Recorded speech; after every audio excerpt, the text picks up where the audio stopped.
This is the Patriots Drive Podcast. We are all Patriots. Where we discuss, analyze, and answer questions to all things happening in the NFL and with our New England Patriots. Now, here's your host, Cole Kelly. Let's go!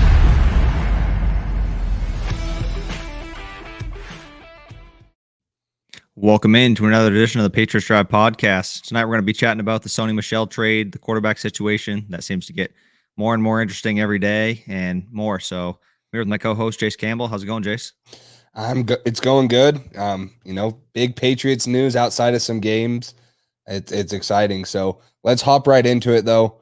I'm sure you guys all heard it today, and if you haven't, here's the news. Sony Michel traded to the Los Angeles Rams for a 2022 6th-round pick and a 2023 4th-round pick.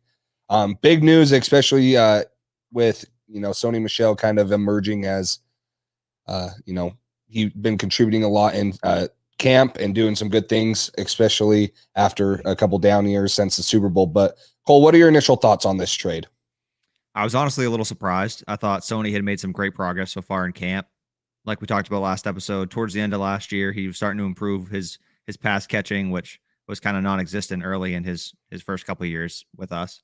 But I mean, this year he was looking really good. He was making a lot of plays out of the backfield, getting a lot of checkdowns from Matt, Cam, these guys, and he was creating with the ball in his hands, which is something you love to see. You want to see versatility in this offense. So having a guy, Damian Harris, James White, having Sony Michel, all these guys contribute in multiple different ways to this offense is a big deal. And I mean, Bill loves versatility. That's always added. That always adds to your stock if you can do multiple different things in this offense, defense, special teams, whatever. So I was honestly a little surprised. I thought with Bill just commenting last week on how much he loves our running back depth and that we were looking pretty solid at that position, I was surprised that he traded away probably our second best running back. But I mean, you look at it, you got to think, okay, if we know how much Bill loves running back depth. So if he's trading away Sony Michel, that means he's got a pretty solid level of confidence in either Ramondre Stevenson or JJ Taylor, one of those guys that's on the lower portion who's going to step up and fill that second running back role. So it's good news and bad news. I mean, obviously, I think at some point this year, we might be wishing we had Sony Michel. Damian Harris struggled a little bit with injuries last year, missing the first few games, missing a couple games towards the end of the year. But yeah, I was a little surprised. I was also not mad at the compensation we got. 4th-round pick and a 6th-round pick. That's not bad for Sony Michel. I mean, obviously, we took him in the first round, which isn't ideal. It was obviously a reach of a pick, but he contributed during that Super Bowl run, helped us out. He was a key factor in winning that Super Bowl. Few touchdowns in the Chargers game, touchdown in the AFC Championship and in the Super Bowl. So I'm thankful for what Sony did for us here, and on to the next guy. But what were your thoughts? Yeah, it was weird. I had been camping all weekend. Well, the start of the week, Monday, Tuesday, Wednesday, and so I was kind of out of the loop on training camp. And this is the first thing I initially saw when I get back in cellular service and I start looking at the Sony Michel trade. And the first thing that I thought too was exactly what you said, was they trust Ramondre Stevenson enough. They trust him enough. Now, is he going to do as good as Sony Michel would have done this year? That's yet to be determined. But with his preseason performances, the things that he's shown, 2 touchdowns, both games, so 4 in total. Great, breaking tackles. I threw out that stat where he had forced 10 missed tackles in the Eagles preseason game.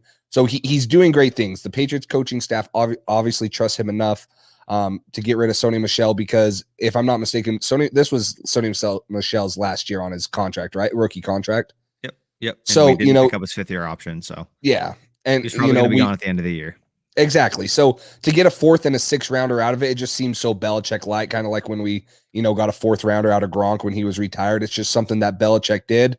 They trust Ramondre Stevenson enough. They want to get him those reps. So maybe next year he can, really be a legitimate running back too, and a solid guy behind Damian Harris if Damian Harris does go down. But I was a little shocked too. Like you said, we talked about this and how much trust does New England have with Ramondre. And we were kind of like, well, he's showing good things in preseason. How's that going to translate to, a real game? And this obviously shows what New England sees in him, and not just him. I think JJ Taylor is going to be in that mix also. I think JJ Taylor's shown some great things in the running game where most of us might have only thought he was a pass catcher. So New England has definitely put trust in those two running backs to step in and fill that void. And Bill loves running back by committee. So it's not just going to be Ramondre. It's not just going to be JJ Taylor. You're going to probably see that a four-headed mix in most games that we play. So, it sucks to see him because, like you said, he got us a Super Bowl. He was huge in the Chiefs game. He was scored our only touchdown in the Rams game. So he did great things. I'm excited. It's crazy to think that coming out of college, a lot of the NFL scouts said that Sony Michel was more NFL ready than Nick Chubb. And that's why, you saw Sony Michel get taken at the end of the first by New England. Nick Chubb goes in the second round. But, sometimes it just doesn't pan out. I wish Sony the best of luck. I think he's going to a good spot in LA with Cam Akers being hurt. And Darrell Henderson maybe not quite being ready to take over the true RB1 duties. So I like where he landed for Sony's sake. Yeah, and I'm rooting for him certainly. I think he went to a good spot as well. The Rams are going to be a great team this year. They're going to be contending for a championship. So best of luck to him. I think he's going to do great things. He's probably going to be the lead back there until Cam Akers gets back. But yeah, touching on what you said about Ramondre and JJ Taylor, I don't know if they didn't have the success that they've had so far in preseason and training camp. I don't know if Sony gets traded. I was honestly pretty shocked because I thought, especially after that fumble by Ramondre, I was like, that's probably it. Fumble in preseason from a rookie running back, as if Bill doesn't have enough reasons already to redshirt him. That's probably it for him. But I mean, he's looked good. He's been improving. I mean, Ivan Fears said, yeah, he looks great as a runner, but it's all the other stuff that he's got to improve on. Pass catching, pass blocking, different blitz pickups, all that stuff. And it looks like he's been improving week to week.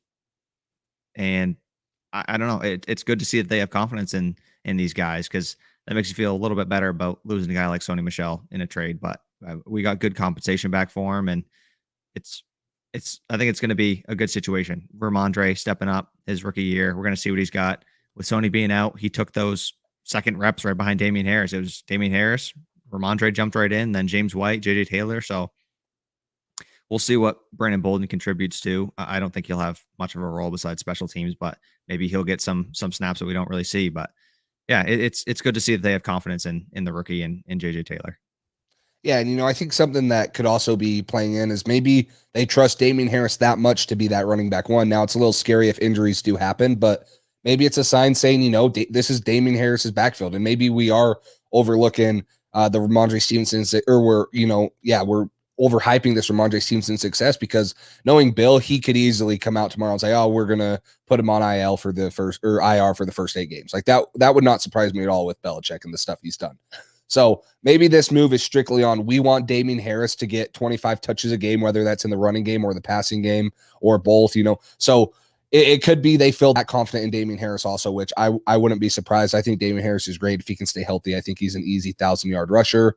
Hopefully can throw in a couple catches. Obviously, we have James White to do that, but I'm excited to see what this backfield holds. But yeah, like you said, going on Ramondre Stevenson, getting a lot of these second team reps, those are valuable reps for him. Now he's not coming in at the end of the games against Washington, who doesn't have their, stud front seven. Same with the Eagles. He's going to be getting quality reps against these front seven guys that we're seeing on the Giants. And maybe they want to start limiting Damian Harris because he is going to be our running back number one. And so they start giving Ramondre some first team reps in the last preseason game, and we'll see what he's about when he's going against the Giants. The Giants aren't a bad defense. Last year, I think they were like 11th in the league. So it's going to be a good test for him come Sunday night when they play and we'll see, if he really can hold those backup role in this system. And you start to see signs of it coming after that second game where he had 2 touchdowns and looked solid again, breaking a bunch of tackles. Then he got his first team reps. He got some time with the starting offensive line, starting guys. They must have said, okay, I think he's going to fit well. He's going to be just fine even as a rookie. Yeah. At this point, I don't think there's any way that he gets IR'd or anything like that.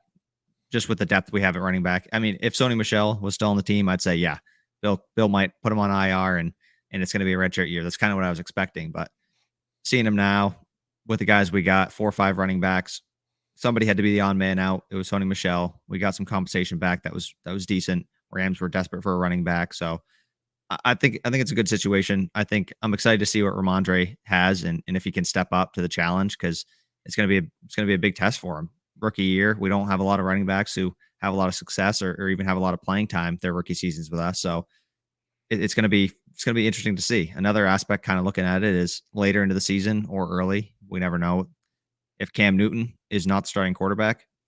That opens up a lot of goal line touches for somebody. You know what I mean? Cam Newton was so successful at the goal line. He's one of the best goal line running backs in the league. So that opens up some snaps, whether that's for Damian Harris, whether that's for a guy like Ramondre Stevenson, who we've seen already has had success in the red zone and can score some touchdowns.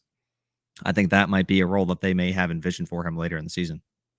Yeah, I agree. Certain packages for him. They're not going to put the bulk of the carries on him, but they're going to make him come in and make big plays on third down. He's going to be used situationally, which I like. Putting him behind the offensive line that we have could wear down defenses late in the game. You're coming down and you want to milk off the clock.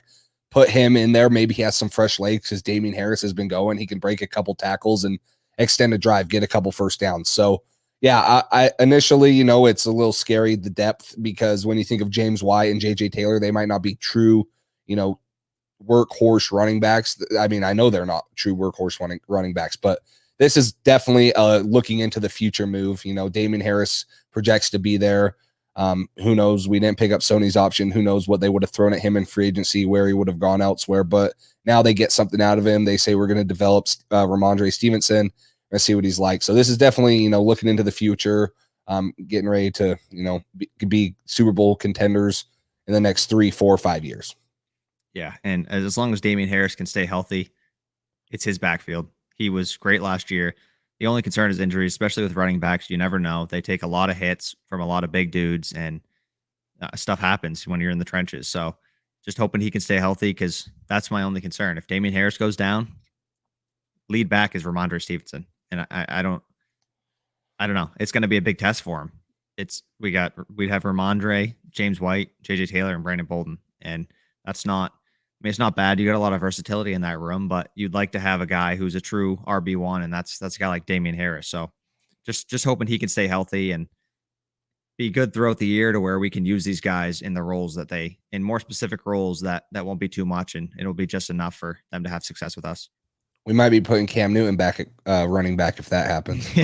Yeah. Damian Harris goes out. Cam, get in there. Yeah, I can put him in there. So speaking of Cam Newton, big news, kind of at the start of the weekend of last week, Cam Newton is going to be out for 5 days due to a COVID-19 issue that he had. Originally, he left the facility, and I don't know if there was confusion, if there was just a blatant, misunderstanding, or if he blatantly, didn't follow the rules. Maybe you can clarify on this, but he'll be out for 5 days. I think this is what, day 2 or 3? This was the last day today. So he'll be back tomorrow. Okay. He's able to be back as long as he tests negative. See, his day 1 was Saturday for him, but the report didn't come out. My camping schedule threw me off. I don't even know what day it is, but the report came out a couple of days ago. That's probably why you thought that. Yeah. So maybe you can hit on this a little more now that there's more coming out. But what do you understand from, this little mishap that happened? So it's kind of a confusing situation. And the Patriots released a statement saying it was a club approved medical appointment. So he was traveling somewhere for some type of appointment that the Patriots approved. But that also had me kind of wonder, what's he got going on where he's got to go elsewhere for an appointment? You know what I mean? What could we not do in-house? So I don't know. I don't know if he's got some injury, if it was just some random doctor thing. I'm not sure. That's where it gets confusing. But yeah, the Patriots approved it, and it was some type of miscommunication with the league.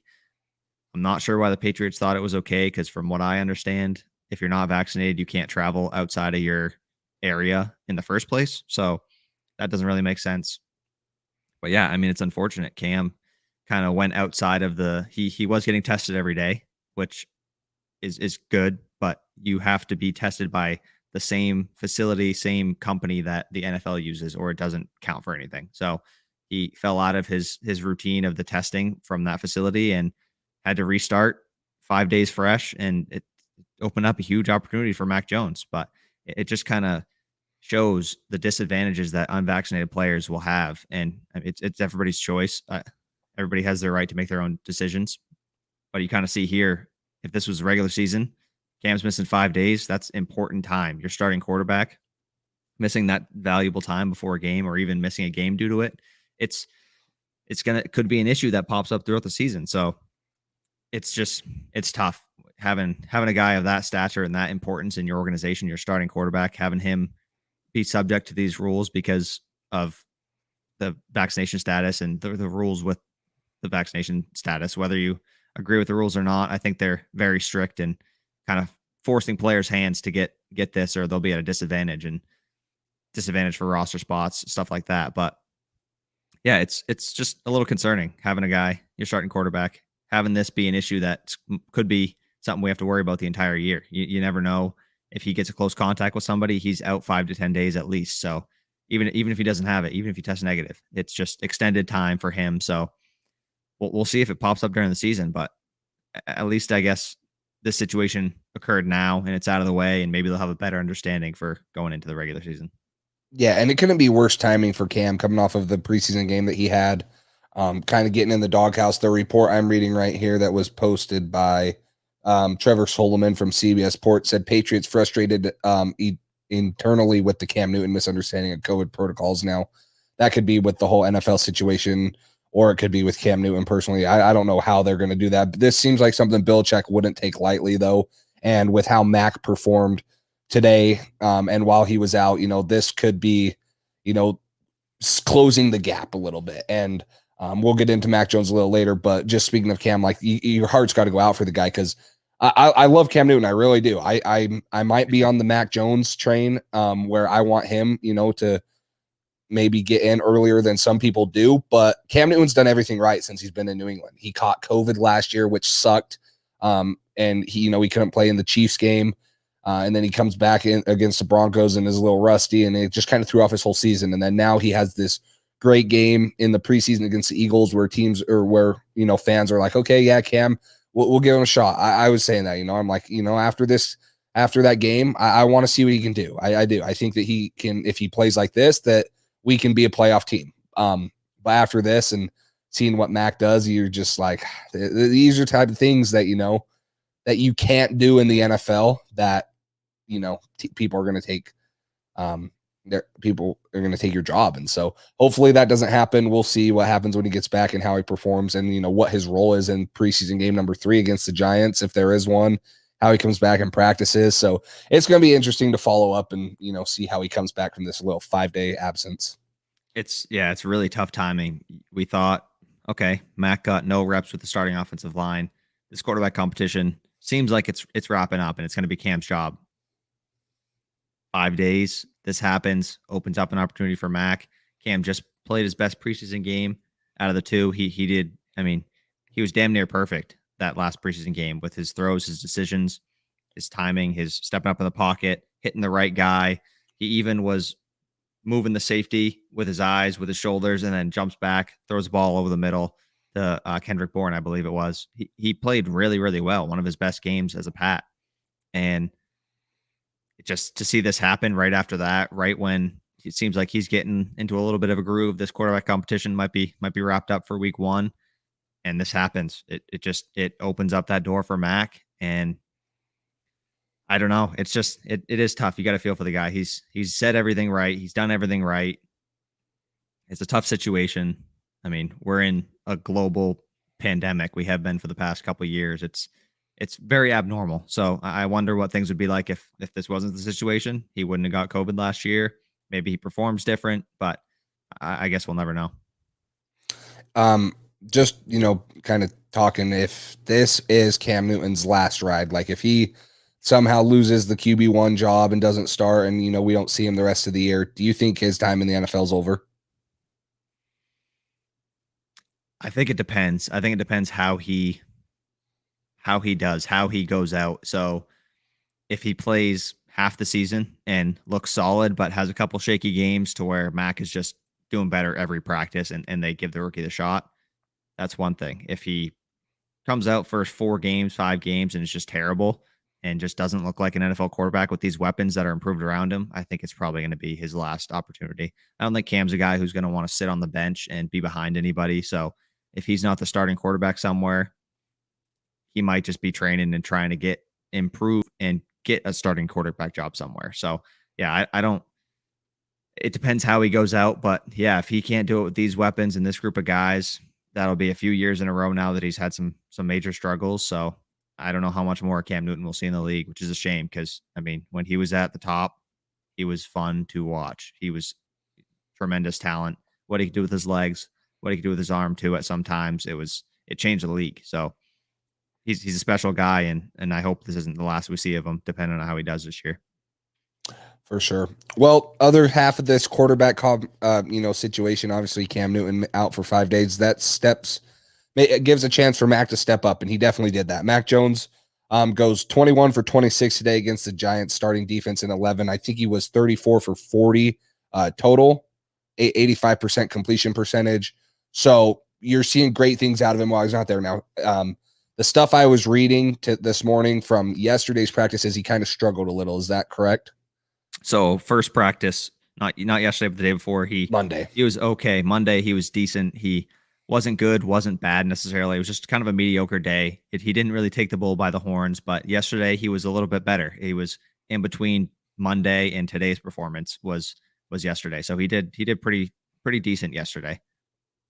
He had a couple picks that were unfortunate yesterday, but other than that, he looked pretty solid, timing, rhythm, all that stuff. Yeah, and I think he had 18 straight completions today, whether it was in one period or between periods. But, it's good to hear. I mentioned this, Mac Jones, or the Giants defense was the 11th ranked defense last year. So it's top half of the league defensively. He's getting a good opportunity here to compete. And you imagine that he'll probably play a lot more with the ones in the preseason game just because of what happened with Cam Newton. And this competition is now, I fully believe, wide open with what happened and how Mac Jones came out today. This is a 50-50 battle, and maybe it comes down to the last preseason game and how they perform, how they handle it, how they handle up to September 12th when we kick off against Miami. So I believe that this opportunity for Mac and how he handled it definitely made it a 50-50 thing, maybe 60-40 in favor of Cam still. It's a lot closer than what it was, just 5 days ago when they were walking off the field against the Eagles. So Mac Jones taking his opportunity with Cam Newton out. You gotta love to hear it though, because we could be in a situation where Cam Newton is out for 5 days and Mac Jones was just horrible. And now you're totally thinking like, oh geez, well now Mac isn't ready, but now this should be, kind of put in the minds of Patriots fans that if we do have to go with Mac early, that he's looking ready. He might not be, fully ready, and he'll still have his struggles. I can guarantee you that, but he's up there. Yeah. I mean, Cam left the door open with this whole situation, and Mac dove through it head first. He took the bull by the horns and ran with this opportunity. You know how much stock Belichick puts into these joint practices. And I mean, boy, did he impress. He had his best day by far. Yeah. Overall 34 for 40. He was 13 for 14 and 7 on 7s. Like you said, 21 for 26 and 11 on 11s versus starting defense. And yeah, that stretch where he had 18 straight completions, that stretch only stopped because of a sack. It wasn't like he threw an incompletion. It was, he got sacked, and that stopped the run of completions straight. So, I mean, he was unbelievable. He had one throw to Jacoby Myers, a 35-yard touchdown on a corner route. He looked the safety off with his eyes just enough to where he could throw it to Jacoby, corner of the end zone, over 2 defenders. I mean, it was beautiful. It's such a good throw. And then he also had another one to James White on a wheel route. James White said in his interview that he kind of had an idea it was coming, but he didn't know for sure until somebody screamed out ball. And then James White turned around. It was right there and hit him. Yeah, Cam was awesome. His rhythm, his timing. He's building chemistry with all these wide receivers. Kendrick Bourne was talking about today how he runs a bunch of in cuts, in routes, and the timing and the chemistry between him and Mac is picking up, and he's hitting him in stride. He's hitting him in the hands right where it needs to be. So, I mean, he looked really, really good against not a bad defense. Like you said, ranked 11th. He was great. I mean, bad time for Cam to miss, but good to see Mac step up. And his incompletions, he only had one bad ball, and it was underthrown. It was almost picked by Xavier McKinney, the Giants rookie. Last year was a rookie who missed a lot of time. But yeah, so his incompletions, incomplete, or it was a completion to Hunter Henry in the end zone, but Hunter Henry only got 1 foot down. then he held the ball too long, just barely too long. The pass was broken up by Aguilar, intended for Aguilar. That underthrown one that I was just talking about. One was bad at the line. He threw one to Kendrick Bourne, and he dove, caught it, but kind of dropped it at the end. And then he threw the ball away. So it's like, I mean, half of those incompletions that he had, which he didn't have many, half of those could have been completions. He was outstanding today. So I can't say enough good things about his performance, and to see him step up in a situation where it counts so much. And you heard Belichick say yesterday, yeah, this is a great opportunity for Mac Jones. He stepped up and he stepped up to the plate and he knocked it out of the park. He did absolutely phenomenal today. Yeah, I totally agree. I'm looking at, Pro Football Focus, and the two highest graded rookie quarterbacks this year are Mac Jones and then Zach Wilson. But Mac Jones coming off a 93.4 grade against the Eagles. He's leading all of quarterbacks, not just like rookies, in uncatchable and negatively gained throw rate so far this preseason. So, he's not throwing many uncatchable balls. Now, we've seen not a bad, but, unfortunate amount of drops on Mac's part, probably 4, maybe 5, and 2 of them might have resulted in touchdowns. One of them definitely would, the one to Wilkerson in game 1, which would have made him that much better. But I was going to ask this question the other day when we were on with, Patriots with a 1. It's always weird to say that, but in your mind, just thinking off the top of your head, who do you think's made the more impressive throws this offseason? Has it been Mac Jones or Cam Newton in the preseason games? I think it's been Mac. I don't think it's very close. I mean, Cam, I have been impressed with Cam's zip he's had on the ball a little bit. He's looked solid. He's looked like he's had a couple touch passes, and you've seen some nice highlights of him in training camp making some really nice throws. But I mean, overall, that throw from Mac to Wilkerson that he dropped in the end zone, the throw to N'Keal that he dropped in the bucket, N'Keal dove for, he might not have needed to, but I mean, he's made some really, really impressive throws. That one to Gunner, he just missed. He had a bunch of really nice throws today. Mac definitely is way more skilled throwing the ball than Cam Newton. I mean, his ball placement, his touch. Cam's got more zip on it. If he's got to throw it 110 miles an hour, Cam can do that better than Mac can. But Mac's ball placement, his touch on the ball, his deep ball, he's been really impressive.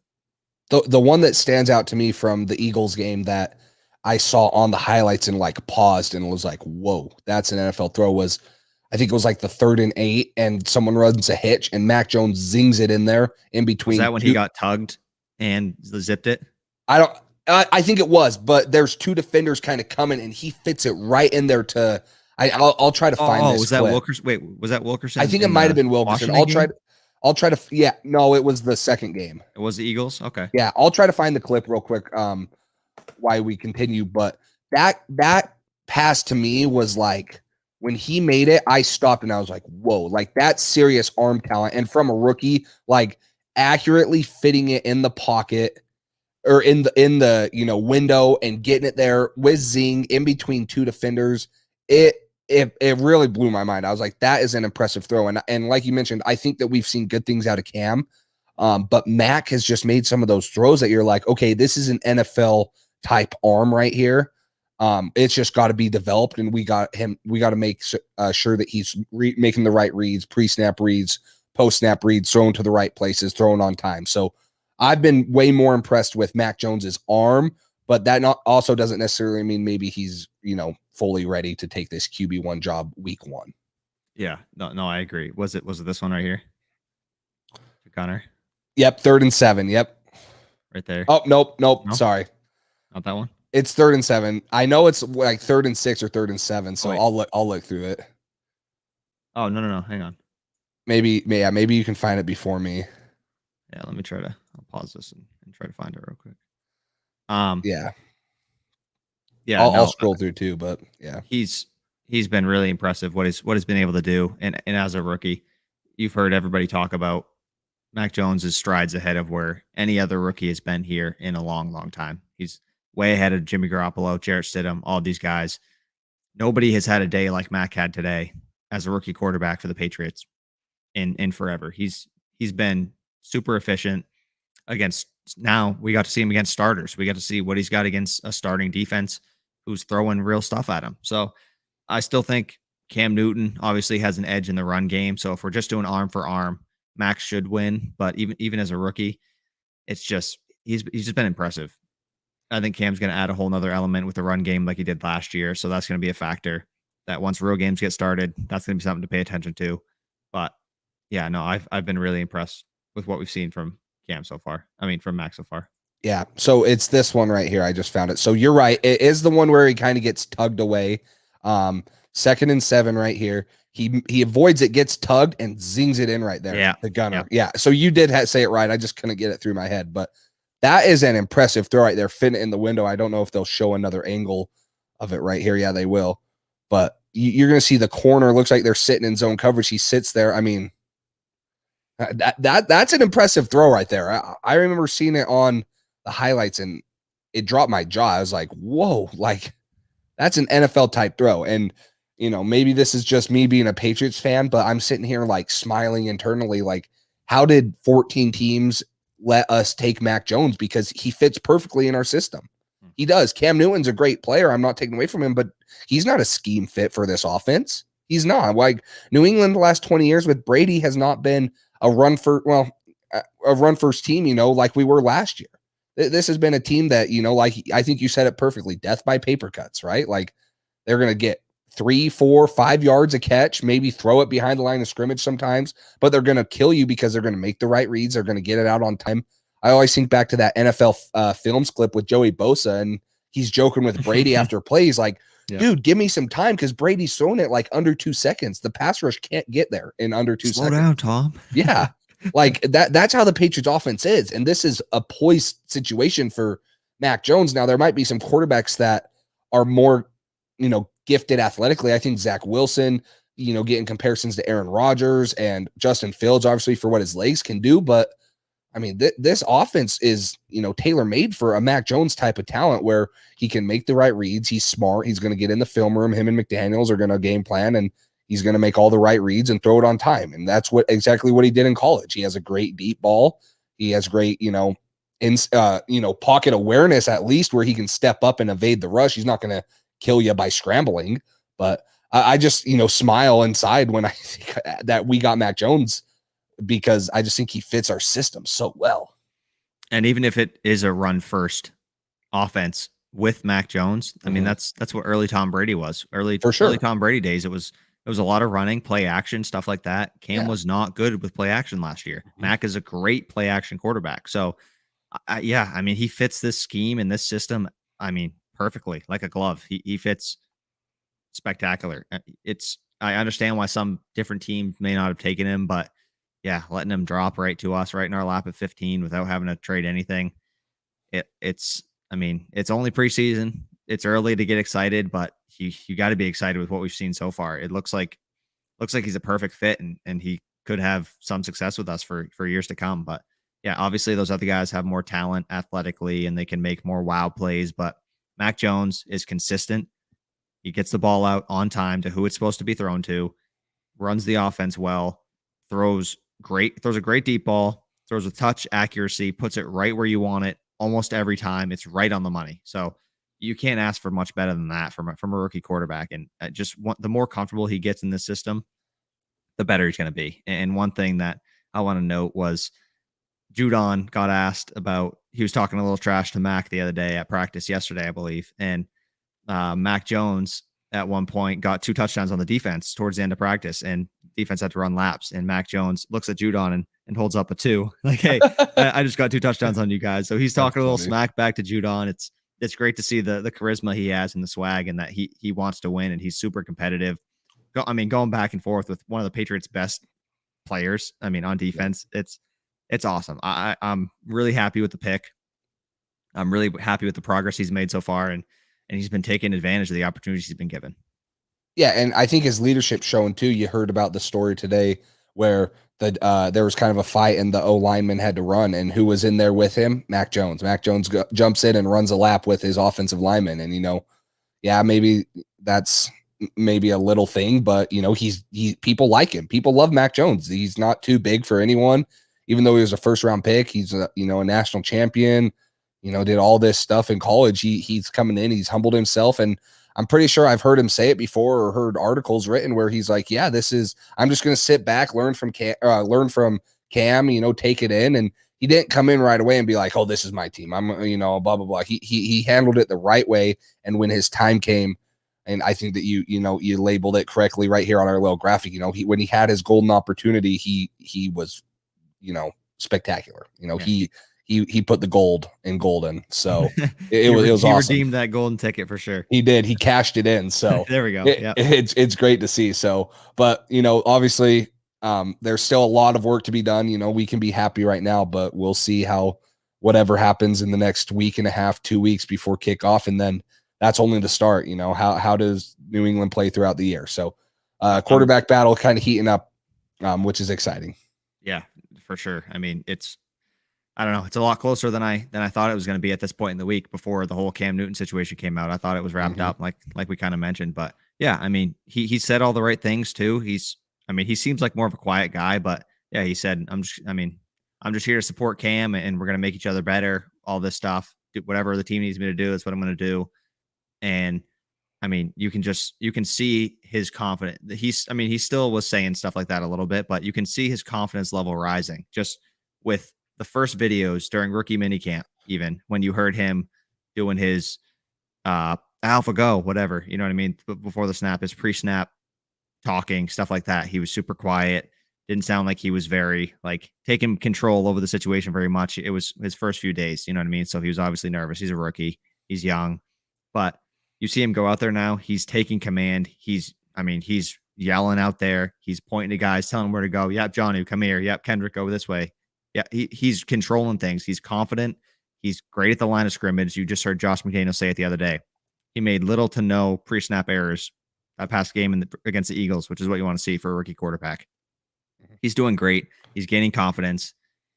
It's gonna be his job sooner rather than later, I think. And I'm not mad about it. I want this team to be successful, and I want us to do whatever's best for Mac in the future of this team. So whenever that is, whether it's week 1, whether it's week 8, whether it's next year, it looks every day. It looks like Mac's going to start sooner and sooner with how he's been impressing and taking advantage of these opportunities he's had. Yeah, I just have maybe a couple more things, and then we'll move on to Jacoby Myers. But I was talking to one of my buddies today about the Mac Jones situation, and he's kind of like, I for the future, I think it's best if Cam Newton plays, because what quarterback has started right away and been successful? And there I agree to that. I agree with that. I there's some truth to that, but I gave him three main. Speaking. Yeah, I gave him 3 main reasons. And one of them we've already talked about, for a couple of minutes on this, is this offense is tailor-made for a Mac Jones type of guy. He's coming into a system that, he ran, maybe not ran, but, was very similar to what he had to do at Alabama. And he's coming in and, they want him to throw it on time. They're not going to ask him to do anything that he didn't do at Alabama. They're going to have him come in. Josh McDaniels, Belichick, great coaches. The other thing is, this guy isn't a one and done in college. He didn't play 1 year, transfer, and play somewhere else like some of these guys that we've seen in the past that have struggled. He is a 5th-year senior. The dude, he played behind Tua. He played behind Jalen Hurts. He has that experience. Now, yes, it's at a college level. It's the highest level of college football that is in the universe, in the Milky Way galaxy, because he's playing the SEC teams. He's playing Clemson and Ohio State every year in the national championship. He's playing NFL caliber dudes there. And so, yeah. And he look what he did. So yes, I agree that there are going to be road bumps, and there is concern that if he comes in and he struggles right away, that it might ruin him. But I think Mac Jones is in a different category than other guys, because I really think this Patriots system, he couldn't have gone to a better system than New England to succeed right off the bat. I really don't think he could have. I look at, Trevor Lawrence, and yeah, he was the clear-cut number 1 pick, but would you take Trevor Lawrence's situation in Jacksonville over Mac Jones' situation in New England? I don't know if I would. Now, I'm not saying that Mac Jones is better than Trevor Lawrence by any means, but the situation is perfect. I don't think Mac Jones could have handpicked it himself. That's why we saw him so excited on draft day. And I don't think it's a reach to say so far Mac Jones has been better than Trevor Lawrence. Yeah. So far, that this preseason, he's been phenomenal. And I've watched Trevor Lawrence's few games he's had so far, and he I mean, he's been a little shaky, but he's in Jacksonville as a rookie quarterback. He's going through the same struggles almost every other rookie quarterback is, except Mac Jones. Yep. I mean, and Zach Wilson a little bit. He's had some success, and Trey Lance hasn't been too bad. But just, I mean, the level he's at, that pro ready label that he had was certainly spot on, because he is more pro ready than any of these guys in this draft class. He's been outperforming all of them. Zach Wilson, you could say maybe is right up there with him, but so far he's been outperforming every single one of them. And kind of touching on what you just said, I'm somewhere in the middle on that. I think Mac Jones, if Patriots say Mac Jones starting week 1, perfectly happy with that. If they say Cam Newton starting week 1, I'm okay with that too. Yep. I want whatever's best for Mac's development. I'm fine with him starting week 1 if they think that's best, but I'm also okay with Cam starting for a little chunk, because you can go from Cam Newton to Mac Jones, but I don't think you can go from Mac Jones to Cam Newton. Going the other way, going to kill the rookie's confidence. Probably not sending a great message to the team, confidence wise. If they're pulling Mac Jones saying, "Hey Cam, we want you back in here," that's not going to be great. So I'm okay with Cam getting his opportunity. He didn't get a great opportunity last year, and he stayed with us for not much money, but I'm okay with Cam getting his opportunity. And if he struggles, throw Mac in there, because I think Mac is going to be ready sooner rather than later. Also, Mac Jones probably hasn't seen a lot of the really intense, crazy defensive schemes that you see during the regular season. It's preseason. The Giants aren't going to run anything super, super crazy probably against him.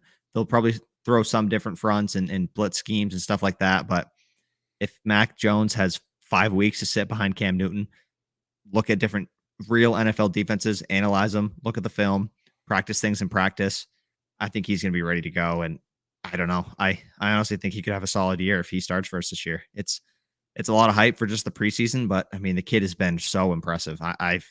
He's blown me away, honestly. Yeah, I agree. I totally agree. I don't think that, there's a right or a wrong answer. It's just, when it's Mac's turn, it's Mac's turn. I don't want to see him go back to Cam either. I think it would ruin my confidence in New England. I'd be like, oh gosh, so we're going back to this. But I totally agree. But moving on, Jacoby Myers, 4 targets today and 11 on 11s, including the best catch of the day. I think you mentioned it. It was from Mac Jones, obviously, on the corner route for a touchdown. Is he our wide receiver 1? Especially, we'll get into injuries, but Nelson Aguilar goes back out with an injury. Is he our wide receiver 1? He has been the most consistent, best receiver so far during training camp, preseason, all this so far. He's been our best receiver, which you don't love to hear with 2 additions where we spent some money in free agency. But I mean, Jacoby has been great. He's been awesome. Just his route running, the understanding, he's just gaining more and more knowledge every year, every rep. He's been fantastic. And whenever they target him, whenever the quarterbacks target him, he's usually open, usually catches it. He's reliable. He's been great. So Nelson Aguilar, he's had more flashes. He's a faster receiver, more explosive, all those things. But he also struggles a little bit with drops, struggles a little bit with injuries. He's been on and off the field a little bit for us already, like 3 different times since the beginning of OTAs. Jacoby's been consistent, catching the ball so far, knock on wood, staying healthy. He's been great. I think as of right now, he's our wide receiver 1. He could lead the team in catches, lead the team in yards this year. I honestly think he could be that good. Is he the next, Julian Edelman type of guy, where Julian Edelman played quarterback at Kent State? Jacoby Myers originally recruited as a quarterback to NC State, sat behind, Edelman for a couple years and, got to pick his brain, learn from him. And I agree. I think that he's been great. He's probably our best pure route runner. Maybe Kendrick Bourne can be close to him, but maybe. Yeah, but I think that, his experience in the system, he's kind of the veteran guy of that group right now. Been here the longest out. I mean, N'Keal Harry, but I don't think N'Keal Harry's even close to what Jacoby Myers is production wise. But if he can figure out the drops, if he can, get on the same page as Mac Jones or Cam Newton, whoever it is, I agree with you. I think he could lead the league and stuff, just talking, fantasy football wise, just for a minute. Like I draft Jacoby Myers because no one else in my league that aren't Patriots fans know him.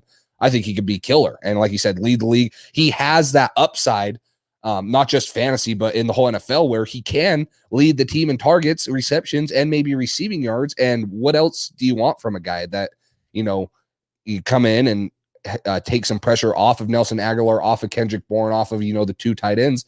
I think that we have a bunch of role guys that are just great. You're going to have Aguilar. Hopefully he's healthy, that can blow the top off of defenses. You have Jacoby Myers, who can kill you with his route running underneath to intermediate. Hopefully you have N'Keal Harry, who can go up and catch some contested balls. You have the tight ends who can run really well down the middle of the field, outbreaking routes. So we don't have that star wide receiver one, the Devontae Adams, DeAndre Hopkins guy, but the way this receiving room is playing out, there's a bunch of guys that do their own thing, like very, very well. And that's going to play a big role in this season. And if we're talking fantasy wise, I'd take Jacoby Myers over any of our receivers. And for sure. Maybe both our tight ends, honestly. Because especially PPR. Last year he was pretty solid. This year, he could have an even better year. Nelson Aguilar taking the top off of defense. There's more targets to go around where they're taking eyes off Jacoby Myers. He's going to have more space to run these crisp routes, these option routes, whatever he's doing. I don't know. I think he could have a really great year. He's been our best receiver so far in camp. Like I said, these guys are going to create space and opportunities for him. And I agree. I think he could be great for this team this year and lead our team in yards and all those different categories. Last year he had 78 targets, 59 receptions, and 729 receiving yards. And that's with a run-first offense and a struggling quarterback the last half of the year. And he was wide receiver one. We had no tight ends. And that was only that was half the year? Because the first few games, at least, he didn't play. I know that, right? Because a lot of guys were saying, they wanted Jacoby Myers to get the reps. And once he did get the reps, he started to take advantage of him. So, the first couple games, he wasn't really in the mix.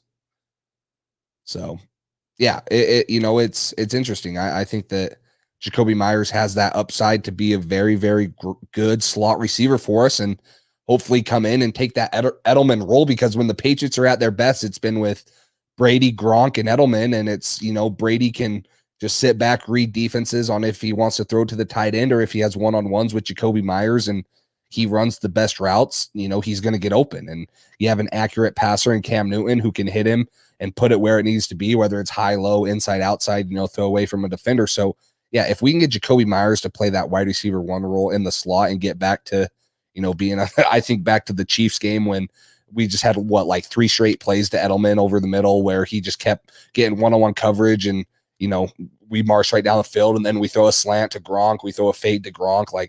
That's when New England's been at their best, with McDaniels calling the plays, when we have a guy that can run routes like Jacoby Myers can. He played 12 games for us last year, but Seattle was his first game and he got 1 target, 1 catch, 7 yards, nothing crazy. His first real game where he started to get some targets was November 1st against Buffalo. He got 10 targets, had 6 catches, 60 yards. And then he had that big game against the Jets that very next week where he had 12 catches for 169 yards. That's once he really got his opportunities in this offense, he thrived. And after that, he did pretty solid. He had another 111 yard receiving game against Miami later in the year. Yeah, he with attention taken off him from DBs. You saw against Baltimore, he had 60 yards and 5 catches when he had Marcus Peters on him. Some of these special corners were guarding him and covering him, and he still was creating separation and made Marcus Peters look like a fool on that one play where he just had him lost. So he might not be covered by number 1 corners, and if he is, that just creates opportunities for Nelson Aguilar and Kendrick Bourne. So I'm really excited to see what he is going to do for us this year and what he's got in store. Yeah, and he had 12.4 yards per reception last year. So, talking about fitting in that mold of Julian Edelman, he's not just a short intermediate route runner. He has the ability, run deep overs. Like you mentioned, he had a great catch today on a corner route in the back of the end zone. So he's not just fitting that mold where he's going to be, used over the middle of the field. He has that that arsenal where he can run any route in the route tree effectively and get open. So I'm excited to see Jacoby Myers this year. I think that he'll be good alongside, Bourne and Aguilar, and then the Jonnu Smith, Hunter Henry addition. So this receiving group, excites me, especially from where it's been the last 2 years. Yeah, for sure. All these pieces look like they're really going to be meshing together, and we're getting some of the tight ends back on the field. Good to see. Hopefully they both can play this weekend. I don't think that's going to happen, but we'll see.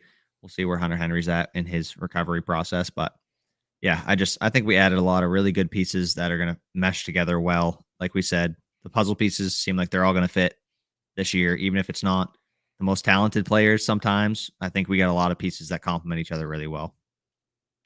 For sure. Well, the defensive side of the ball, another big thing continues to show out.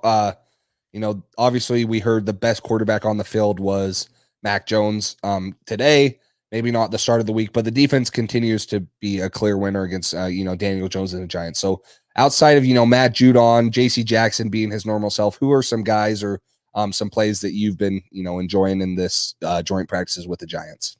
Real quick, I just want to say I heard Alex Barth said today that Daniel Jones was the fourth best quarterback on the field behind Mac Jones, the Giants backup, then Jacoby Myers because he's played quarterback before, you know what I mean?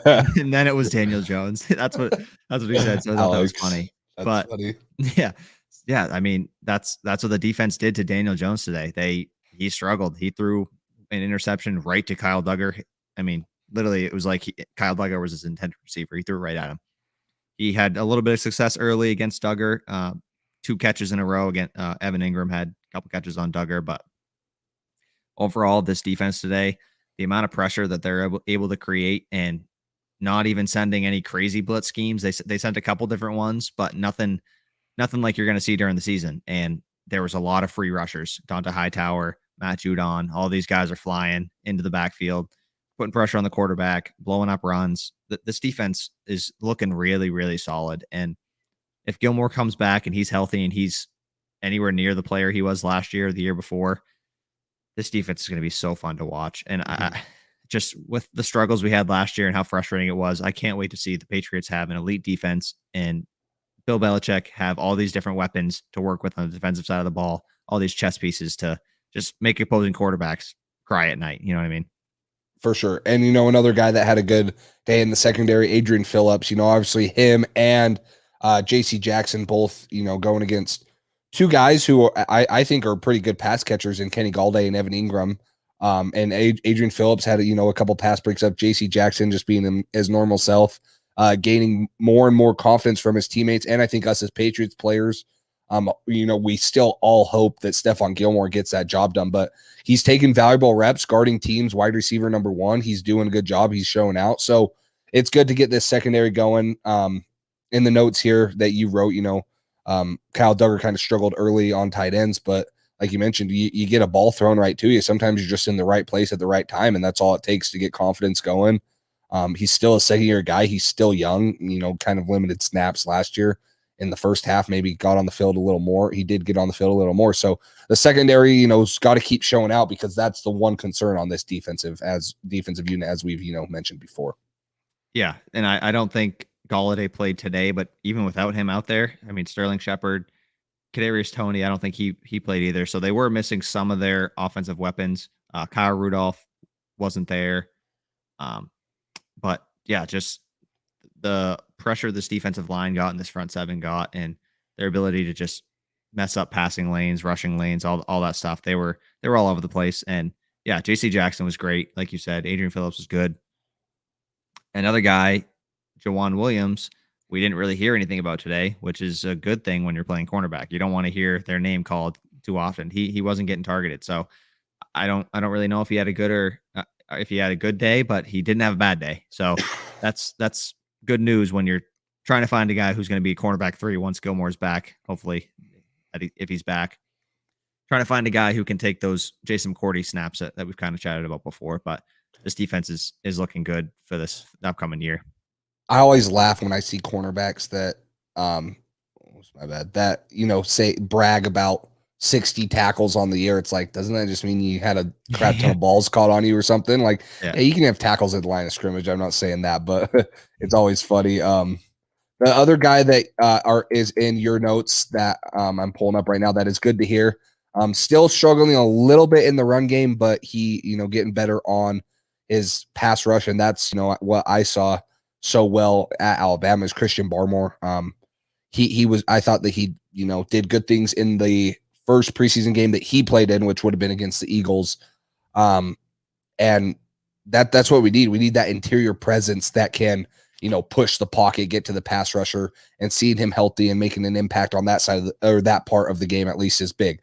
Now we want to see him hold down the run game also, because last year our run defense was atrocious. And I think that just adding Judon, Hightower and Van Noy back improves that. You still don't want to see your, second round pick that you traded up for struggle in, half of the snaps he's going to take probably.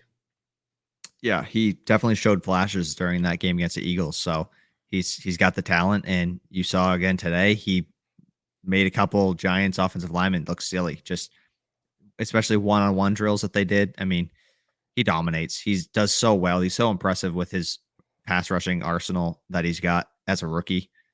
He's a talented guy. The fact that we got him in the second round, and it was early second round, but he's got a ton of talent. And if he can refine his running game skills just a little bit, he's going to be a 3-down player for this team, and he's going to be a big time player for this team for years to come. I think we got a good one in Christian Barmore. He's shown a lot of flashes early, and yeah, just his ability to rush the passer from that position.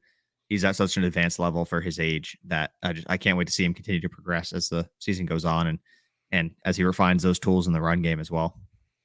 Yeah, and I'm big into the draft. I love the draft process, the recruiting process and stuff. So I had followed Christian Barmore for a while at Alabama, because I thought that he legitimately would be a target at 15 for us if Mac Jones, or a quarterback wasn't there.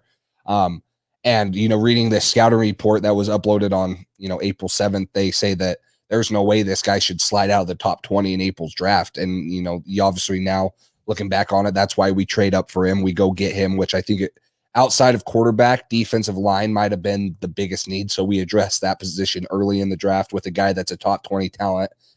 He recorded a 92.2 pass rush rate and a 19.7 win rush rate on past plays, which, led college football by a significant margin. So this dude's been doing it on the college level, and I think Bill's got to get to him on the defense side of the ball. But we drafted this guy knowing he's an elite pass rusher for an interior defensive lineman, and that's what he's shown so far.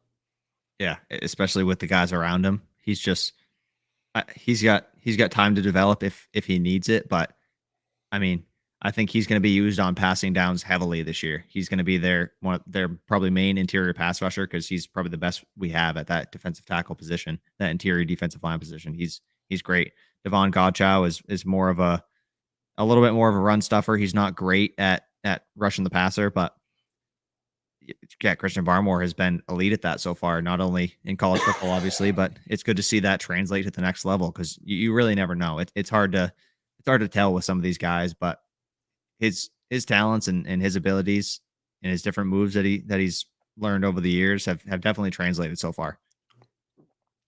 For sure. It's exciting to see him. Our pass rush game is kind of along with the run defense, but pass rush is big to get New England with that front seven.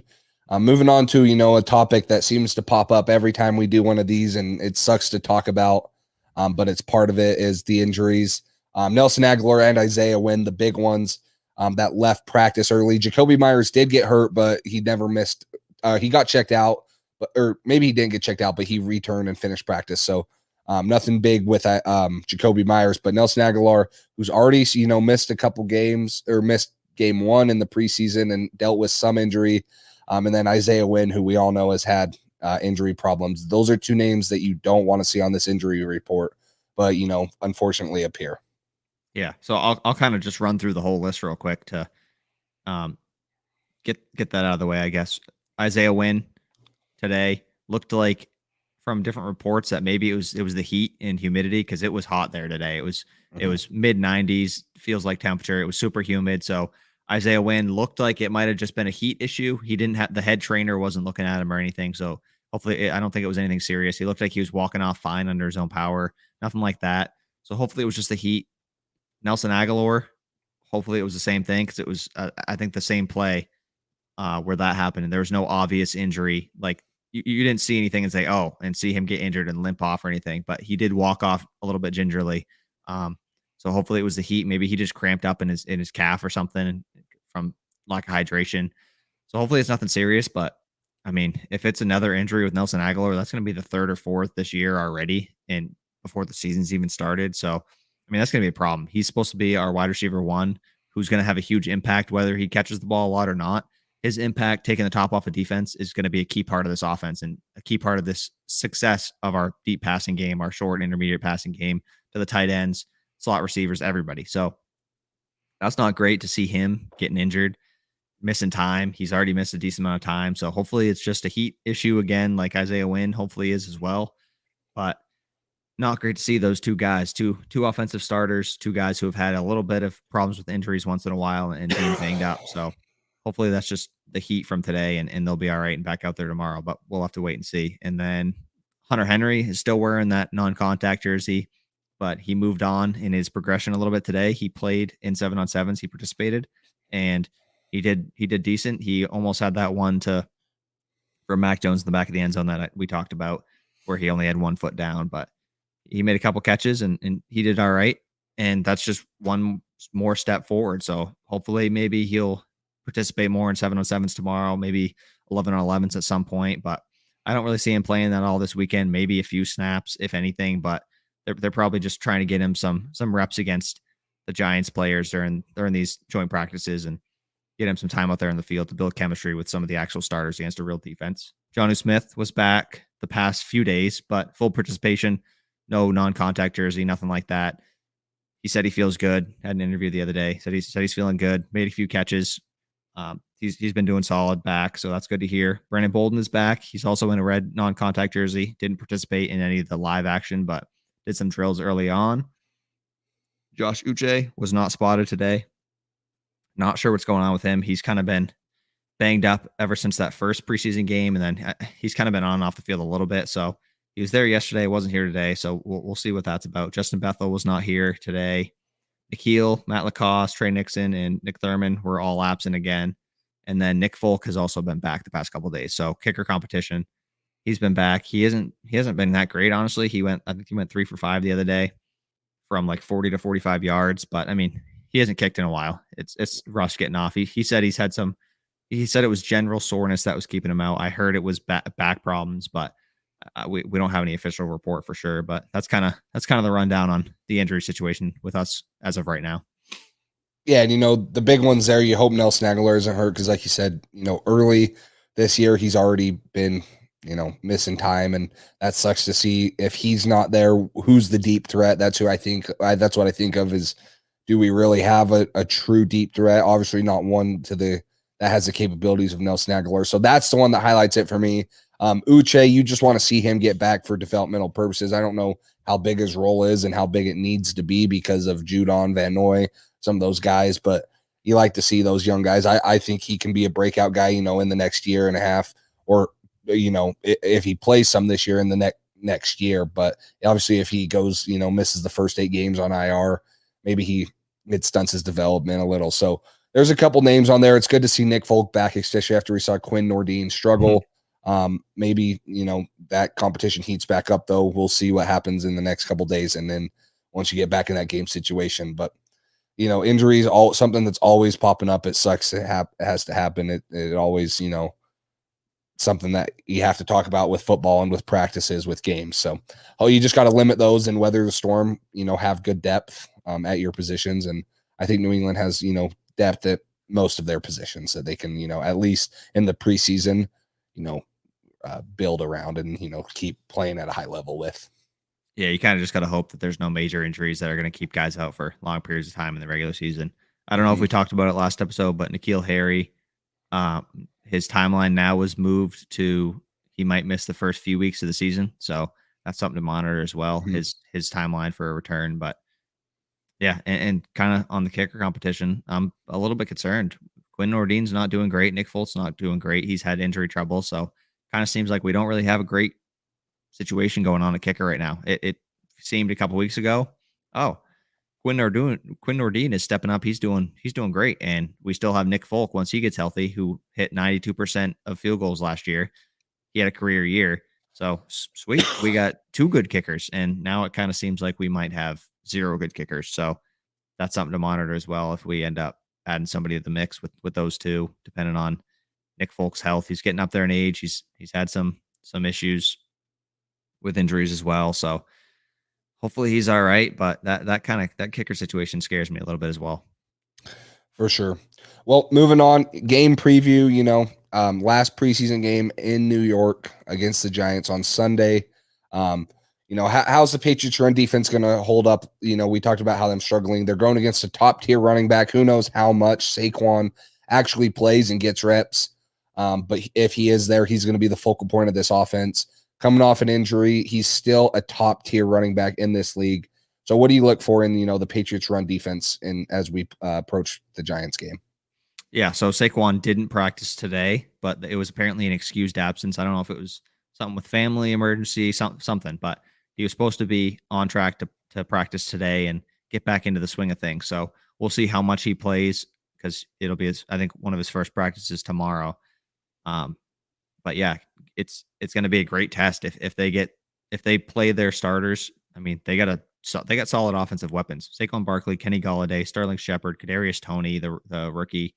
I mean, Evan Ingram, Kyle Rudolph. They got a bunch of guys on this offense that are going to test our defense. So yeah, especially a guy like Saquon Barkley, a guy of his caliber. He is coming off an ACL injury, but he's one of the best backs in the league, top 5, top 3 back in the league, you could argue. So it's going to be a great test for this defensive line who struggled so much, this front seven in general, who struggled so much against the run last year. That was one of our worst qualities as a team, as a defense, everything. So yeah, it's gonna be a great test, and I think we'll do solid. We saw some flashes from the Eagles where they kind of did well in the run game a little bit early in the game, but I think these starters they're building chemistry. Everybody's getting more and more comfortable with the defense in general, and when you get a guy like Saquon in the backfield, you're accounting for him. We haven't faced anybody like him yet, so it's going to be a great test if he does play. I hope he does, because the guys on the outside, the wide receivers, are going to be a great test for our cornerbacks, J.C. Jackson, Juwan Williams, all these guys, maybe Jalen Mills.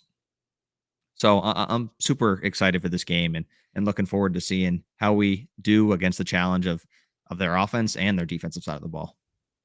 Yeah, it's going to be a good challenge. We've thrown this stat out there a lot. The 11th best defense, obviously for the offense, it's going to be good. Offensive line, running game, passing game, defensively, looking for that front seven, because when you look at it, yeah, the Eagles and the the Eagles and the Reds, I guess the football team now, we'll say the Redskins, sorry, the football team, they both had great offensive lines. And so, coming in here now, you're getting a top tier running back, nothing against, Miles Sanders or Antonio Gibson on Washington or Philadelphia, but this is a top tier guy.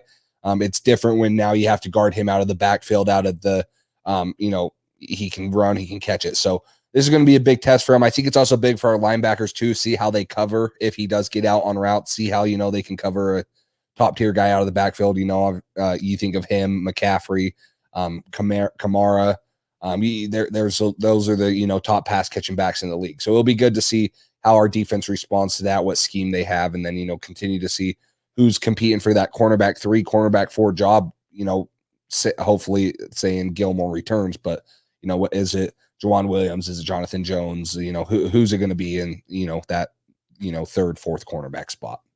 Yeah. It's a great point. He's a very versatile back. So seeing how we defend him in the run game and the passing game, who we put matched up with him. We saw Matt Judon dropping into coverage for a guy like Antonio Gibson. So I don't know if Judon versus Saquon's the best matchup in coverage, seeing how shifty Saquon is and how good he is with the ball in his hands. So we'll see if Judon covers him some. We'll see who out of the linebacking group covers him, and a guy like Daniel Jones as well. He struggled a lot passing today, but he's not a running quarterback, obviously, but he can move around a little bit. He ran a lot today during this joint practice. So seeing how they account for his mobility a little bit, especially if the coverage is good and he's going to move out of the pocket, I think it's going to be a good test. We had Ryan Fitzpatrick week 1. We didn't get to see Jalen Hurts. That would have been a good test as well. We saw Joe Flacco. So we haven't really had many mobile quarterbacks for a test for this defense yet. Not that Daniel Jones is really mobile, but like I said, they use him with his legs sometimes. He had that one run last year where he would have scored like an 80-something yard touchdown and he face planted. Yeah. So that's not the best showcase of his athleticism, but the fact that he was breaking away to the end zone like that on a run like that, he's got some athleticism. So I think it's going to be a great test for the defense, great test for the offense. Overall, I hope we see the starters for 1 to 2 quarters at least, and really get a good taste of some live action before the regular season starts up in a few weeks. Yeah, this is going to solidify, this if it's not already solidified, the starting lineup, the rotation, what personnel packages we're going to see. So this game might mean more than game 1 and 2, just because I think it's going to be more telling than games 1 and 2. How guys rotate in, when they rotate in, with what units. So look forward to some of those things in the preseason game, which is on Sunday. They're coming off kind of a bigger break. They've been playing on Thursdays the first 2 games. Now they play on Sunday. So they'll be, off of 9-10 days of rest since a game. So hopefully get some of these injured guys back. Maybe hopefully get Hunter Henry out of his red non-contact jersey. See if Uche gets back. And then obviously I'd like to see one more game out of Nelson Aguilar before we go in, just for the sake of, getting him routes in the preseason, getting him, his feet under him. I don't want to see him take 1 or 2 games to rub dust off and then figure out a kicker, right? Got to be able to kick field goals from 40 yards out, or else it puts a lot of pressure on your offense. Yeah, especially when the way this team is going to be run this year and the close games. I think we mentioned it last episode a little bit, but just the way we're playing football, running the ball, good defense, that you need a kicker who can put those cheap points on the board when we need them, because every point is going to count in games like that. But yeah, touching on the whole roster situation, it's going to be a big game, not only for the starters, but for the depth guys. The roster cut downs to 53 has to happen by August 31st. This game is going to be played on the 29th. 29th. So, I mean, this is their last chance. This is these depth guys' last chance. We're going from 80 to 53. So it's a lot of players who are going to make or break the roster with this last game. So I think it's going to be competitive, maybe all the way to the end, because for the Giants too, these depth guys, they're all going to be fighting for roster spots along with these starters, trying to fight for their last chance to prove it on the field and in real live game action, prove what they got before the season starts and solidify their spot on the roster. Totally agree. I'm excited for the last preseason game. It's about time for football that counts. Not that this football doesn't count, but it's not count towards the preseason. It all matters, but we're going to get some actual games. So I'm excited. Cole, just excited. I'm ecstatic. I mean, I've said it. I haven't been this ecstatic for the future of the Patriots in a while, with the signings, with the quarterback situation. But we'll probably be back on we will be back on for a post game review. But that's it for me. Cole, you got anything? No, and it's just like you just said, super excited. It's great to have a vision for the future. We got a young guy at quarterback who's stepping up when he gets his opportunities. We got a lot of talent on the defensive side of the ball. It's going to be a fun year. And we're just inching closer and closer. Sunday is going to be 2 weeks away from the start of the regular season. I thought we'd never get here after the long off season we had. And just feels great to have actual football coming back and being able to even watch these preseason games and these practices and just cover a little bit has been awesome. But yeah, so we'll have another episode either Sunday night after the game or maybe Monday, but we'll have a post-game episode coming up soon. But yeah, until then, we'll see you guys next time. Thanks for listening to this edition of the Patriots Drive podcast. Follow us on social media to stay up to date with all things New England Patriots. Make sure you tune in to the next episode and check out patriotsdrive.com for more great content. We're on to Cincinnati.